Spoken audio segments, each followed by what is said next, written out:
The National Conference on Citizenship has looked at a variety of different states with the health of their civics.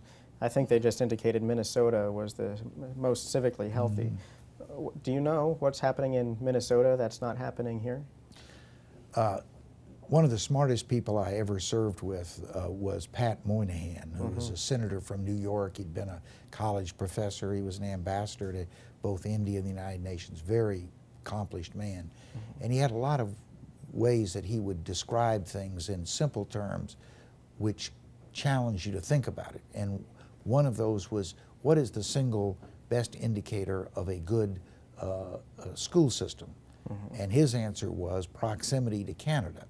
And that seems like a strange response, but when you think about it, many of the things that do make for a good school system, such as parents who care about their students, stability, a shared community interest in education, you do tend to associate with places like Minnesota.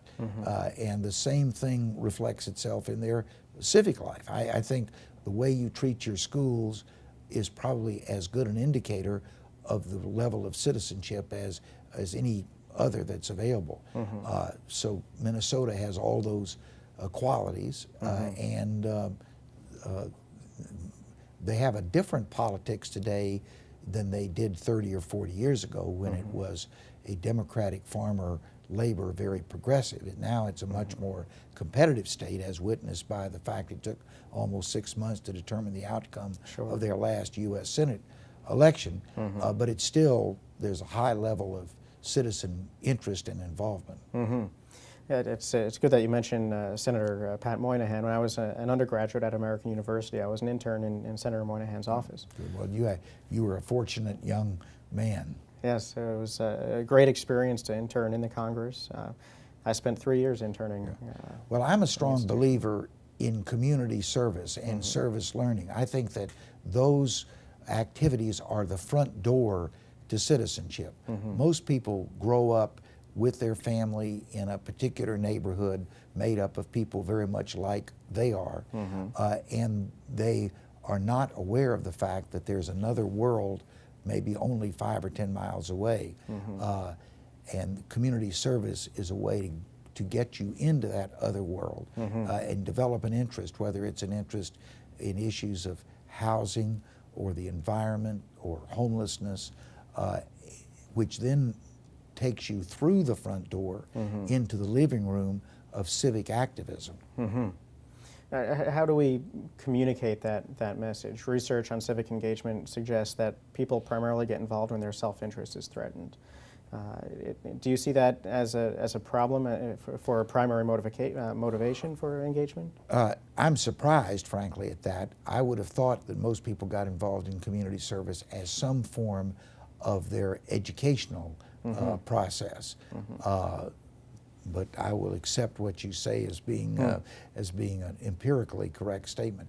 I think that it is important that people have the opportunity for community service without waiting until they have an economic or cultural or social issue at stake, so that they can learn about their community without having to do it in the heated cauldron of controversy and competition and confrontation. What's the message that would be communicated to those citizens as to why they should engage when there's nothing directly affecting them, when there's not a NIMBY or not in my backyard issue that's at their doorstep? Because it's part of our responsibility in a democratic society to be concerned about people other than ourselves. I think in our nation's history, that issue of us versus me, they've been in competition in periods of time, particularly where there are economic difficulties or national challenges. The us tends to be in the ascendancy. Tom Brokaw wrote the book, The Greatest Generation, which was largely shaped as an us generation by the Depression and then World War II. We've been through a long me period in which people have thought about their society from the perspective of what's best for me, and only somewhat further down the road what may be good for the larger community. I think community service is a way of getting people exposed to the fact that they're not living on an island, that they live on a continent, and there are other people there who are in this boat, and their boat may be in a different condition than yours. So programs like AmeriCorps or things like that are a good program. Okay. Jim? How much at UCF? How much is service learning part of the general pedagogy of? It's something that's embedded in the culture of UCF. I don't know the statistics regarding what percentage of courses are service learning in nature. I know within my own department, the Department of Public Administration, service learning is used quite a bit. For instance, assisting community-based nonprofit organizations with strategic planning or grant writing. I spent the past summer working with the children's serving community in Orange County, Florida, with my class on governance and conflict resolution. The class proposed a set of relationships to resolve the silos that existed between sectors, across sectors, and across different agencies and service areas.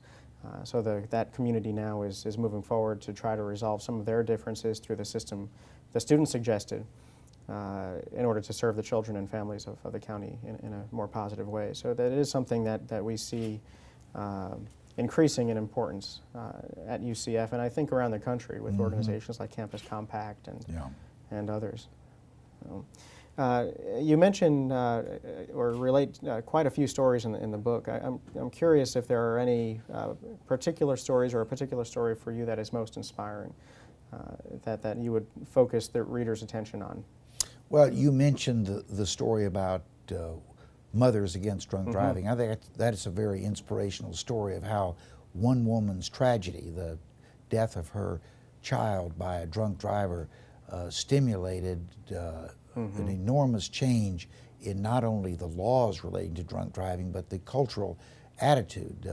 Prior to Candace Leichner, who was the mother who grieved, but then went beyond grieving to do some enormously effective actions.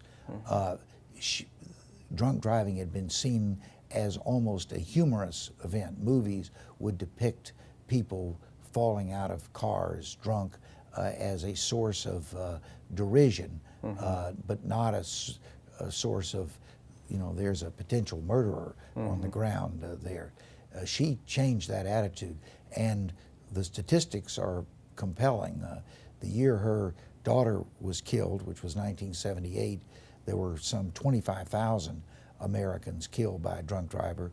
Last year, in 2008, it was around 14,000. So her actions had a very clear statistical impact on this horrific loss of life.